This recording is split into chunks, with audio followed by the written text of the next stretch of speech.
Sa labas, ang gusaling ito parang nag-aanyaya. Sa loob naman, bonggang interior at mga ilaw ang sasalubong sa iyo. Kaya akalain mong isa itong sikat na hotel. Pero, hotel nga ba? No sir, isa po itong honoraria. Pero ibang klase talaga. Ito ang largest and grandest columbarium complex in Asia.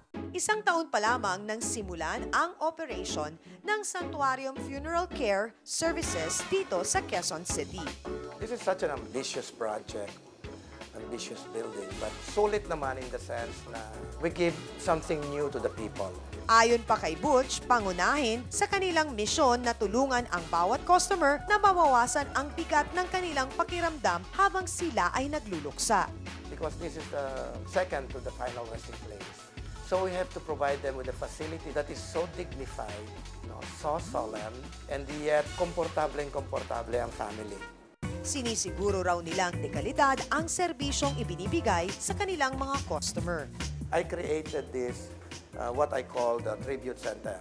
Like this one, if the deceased is an athlete, so ito yung ilalagay natin dito yung mga memorabilia niya. This is what we call the ceremonial casket. It's a reusable casket actually.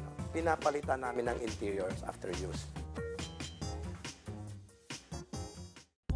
May iba't ibang disenyo rin ang urn, pero ang pinakamahal ay nagkakahalaga ng 120,000 pesos. 24-karat gold kasi ang dekorasyon nito. 28 chapels na may backdrop pa ang kanilang columbary. May 8 chambers at bawat isa may 1,000 volts. At para mabuksan ang vault, may special magnet para lamang dito.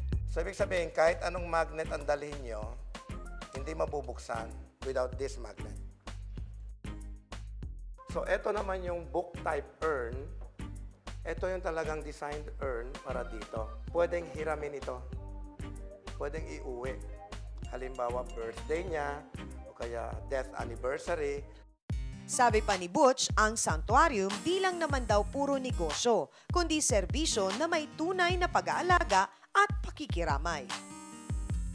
We provide service with compassion, and we have the passion to do our job. Pinaka-importante is to attend to the family's needs each and every now and then.